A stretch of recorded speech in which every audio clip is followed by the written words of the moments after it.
Thank you for joining us. My name is Melissa Fetterhoff. I am the president of the Nashoba Valley Chamber, and today we are having a chat with John Gervais of Gervais Ford. Welcome, John. Hi, Melissa. Thanks for having me. Thanks for joining us.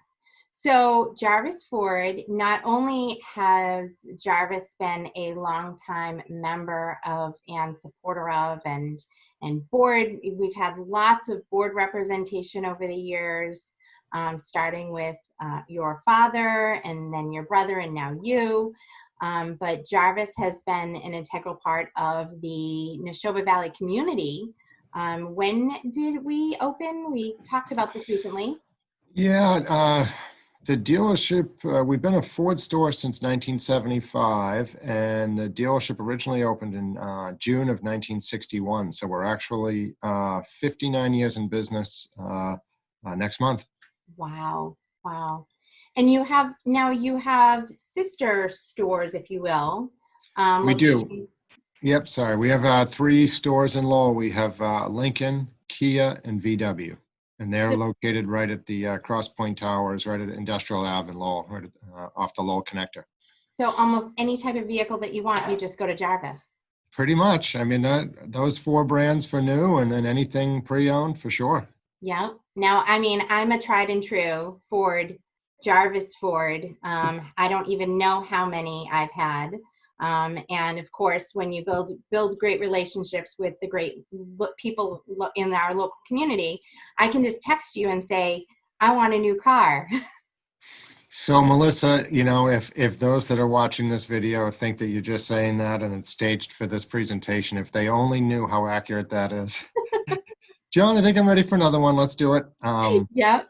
And in all jest, and yours, obviously, the trust factor and the relationship goes way back, and it's a bond that's as deep as any other, or none more so. But what I want to articulate to that is that we do have a lot of customers in our customer base that are similar. We're very fortunate. I think we've worked hard to develop those relationships, and we're very fortunate that we've got a great customer base that it really is. Oftentimes I think the car buying experience for a lot of people isn't a pleasant one. And really it doesn't need to be as difficult as it oftentimes is made. And so I suppose you could attribute to or attest to it that, we do try and keep it simple, make it painless and a fun process. And at the end of the day, when you're getting a new vehicle, you should be excited about it. I mean, it's kind of, it's a big step, and it's people.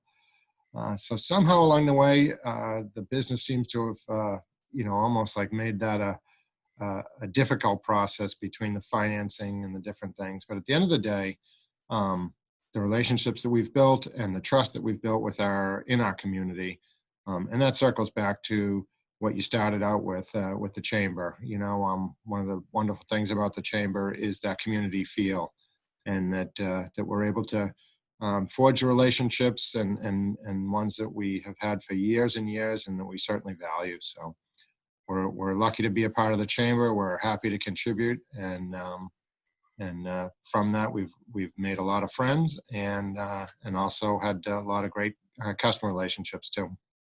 Well, I feel like we're the lucky ones, and partially because you guys do make it so easy for me. Now it's all about me. For me, every time I want that I'm ready for a new vehicle, I just text you and I say, John, I'm thinking of a new car and I'm thinking white this time. And you get back to me, and I think the most difficult part is the part that you guys have no control over, which is sometimes the paperwork. But that being said, your team always does everything to make it as streamless and easy as possible. So I do attest to it. And thank you for that. What's neat about one of the lessons from this current time, and the pandemic that we're all wrestling with, how to adapt our businesses and change our models, or at least not necessarily change, but adapt. And so we're in the process of working through some different ways to do some remote e-sign. Ford Credit has a neat. I'm sure a lot of chamber members have done e-docs and signed stuff. It seems strange when you click that button and it's a signature that's not yours and somehow it's binding, but Yeah. But at any rate, we're moving to a system where we can do a lot more of that paperwork and admin piece of the puzzle remotely, and I think that's going to resonate with people as well. So, free up time for them, and then also even stuff as simple as just filing paperwork and all that, to have it in a PDF and get a document emailed to you with all of your papers that you signed. It's kind of a nice setup. So I think that's something that's going to evolve from this and be a positive for us and for our customers. Something to look forward to on my next purchase. Sounds good. Speaking of the pandemic, you guys have made some changes, and you were mentioning, so the service has been open. Service was deemed by Governor Baker initially as an essential business for first responders, municipalities, healthcare workers, all the people that have had jobs that really weren't able to be, they're essential jobs that they needed to be able to get to those jobs, and they still have automotive needs. So early on, that was a big piece of the business that we're working on, as well as from us as a Ford dealership. We have so many commercial and fleet customers and municipal customers. So working on police cars, fire, different things like that, ambulances. So that kept the flow going through the service department early on. But we did reduce our hours initially to about half of what we would normally have for hours. We have added back a couple more hours. So I'd say we're currently running at about 70% capacity in the service department, and hoping to continue to grow that at an appropriate pace up to hopefully pre-pandemic levels before long. And then on the sales side, the governor, probably the hardest thing that has, a difficult thing with this is just adapting to the constant flow of information and the changes, and just waiting really to hear what the guidance is. Yeah. It seems strange to not really be able to have a plan. I mean, we communicating it out. We're all kind of taking in the information, doing the best we can, but at the end of the day, we still were kind of beholden to what's the governor's orders, and how can we operate within those guidelines. And so fortunately, we've been able to do so. And the month of May, we're definitely seeing an uptick in customers and just demand out there. So that's a definite positive. Great. So I know that with the change from the governor, that the sales people could call up, you could do, how are the sales going? Technically, it's by appointment only. Now, that can be in a couple different forms. Obviously, if folks just pick up the phone and call, they might drive by, and then from their cell phone. We've even had people just call from out on the lot. They're just driving around on the lot. They see a vehicle, they call in, and then we have cleared out our showroom so that if in the event somebody does call, or the other way that's common would be through email. We have that's the lion's share of our inquiries is through email. And so we just set up a time. We've got the showroom set up with 3 separate kind of sitting areas that are very well spaced and appropriately socially distanced, and as well as proper sanitation and masks. So we're doing all the things that I think most businesses that are in tune with the current reality. Yeah. And we're just trying to keep up with that and make it as easy and comfortable of a process for everybody involved. And so far, I mean, our customers that have come in are very respectful. Nearly all of them wearing masks and just keeping proper distance. And so far, things seem to be going fine. Right. I don't think we've had any issues, and knock on wood. And so we're just, I think all of us together, I think I had mentioned this saying to you before. We're not necessarily all in the same boat, but we are all in the same waters right now, and we're all just figuring out how to navigate them. Absolutely. So during the pandemic, I know that that Ford manufacturing has changed, has pivoted. They were not producing vehicles, and they instead. Why don't you tell us what they were doing, which is a great story.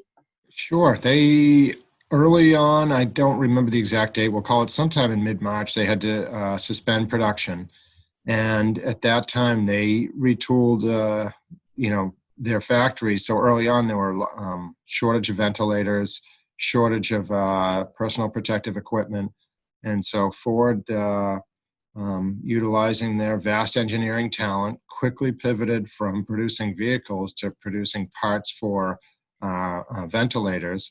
And then also, they took the material from airbags and used those to manufacture protective clothing. And I have a friend that works at Boston Medical Center. She's in the surgical intensive care unit, and she sent a neat picture of her whole unit, and they were all wearing masks, like actual plastic shields, rubber gloves, and the airbag gowns that were all designed by Ford. And, Wow, that's brilliant. yeah, so it was really neat. Some great, a great PR move for Ford, but also just to, obviously they wanted to get the publicity for it, but more importantly, they're doing it just to help the country. And so it does. It's moments like these. It almost kind of brings me back to 9/11, when people, that the national pride and the support, and then in this case the innovation to be able to take a gigantic factory and pivot that quickly is amazing. So tribute to the motor company. Makes me proud to be a Ford dealer and be partnered up with them to see them doing the right things like that. Absolutely, that's awesome. Well, John, did we miss anything? Anything else that you wanted to point out? I mean, we have to at least point out what a wonderful job Melissa does running the chamber. And Megan. and Megan too, of course. And thank you.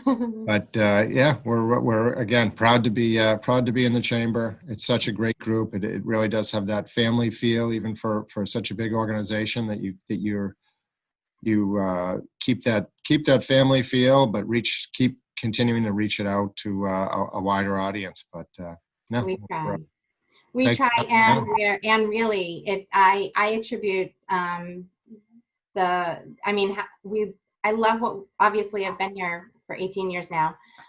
Love what I do, but it's really because of, and the people that we work with, starting with the board of directors, which everybody. We are very fortunate. We've been so very fortunate over the years to have such great people that care about the businesses, all the businesses in our region succeeding, and making sure that the organization can do everything that we can. And then also we do have really great members, and people in our community that really want everybody to be successful and help each other out. So it definitely makes it easier for us to go to work every day. No question. And in times like these, when big events in a single room are not really the current reality, the fact that you've switched to Zoom, that the chamber has become a source of information and updates of what's going on in the state, and with various regulatory constraints and whatnot. So it's a great resource to have for us. I'll speak for us, but I know for all of our members. So as we continue through this and move into the second half of the year, we're looking forward to second half of the year. Yeah. Oh my goodness. So true. So, well, thank you very much for joining us. And so, things that we want to remember: Gervais Ford is ready to help with all your sales and service needs.